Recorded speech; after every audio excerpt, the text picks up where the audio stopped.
In Lord of the Rings: Return of the King, when Frodo and Sam made their final approach to Mount Doom, they had to put on orc armor to blend in with the army that was camped there. The scene provided a little bit of humor in the middle of an incredibly bleak situation, as they looked ridiculous and were completely helpless. Besides being exhausted, they had no training in how to fight in that armor, so it was worse than useless, except as a disguise.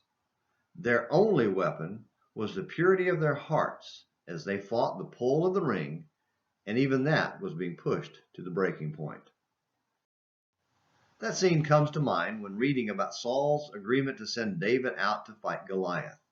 Saul decided David needed to be dressed up in armor and had him suit up. It didn't work.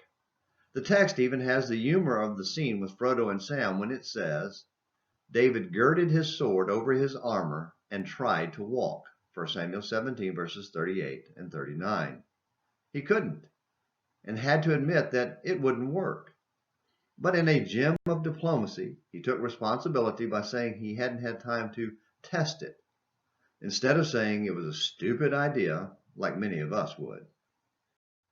Like Frodo and Sam, David's weapon of choice was far simpler than a complex suit of armor. It was the power of a pure heart that trusted God. Unlike Frodo, David didn't fail at the end.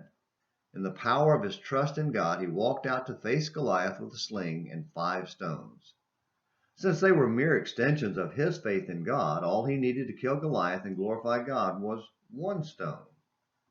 Thus David prevailed over the Philistine with a sling and a stone, and he struck the Philistine and killed him. But there was no sword in David's hand. 1 Samuel 17, verse 50. Isn't that the story of the Bible? Over and over, God is glorified by ordinary people, made extraordinary by their trust in God. But what about us? Will we hide behind untested armor, or go into battle against the world armed with our trust in God? If we march out in trusting faith, we will not be defeated. Well, thanks for watching Morning Minutes in the Bible. Until tomorrow, this is James McClenny hoping you have a great day.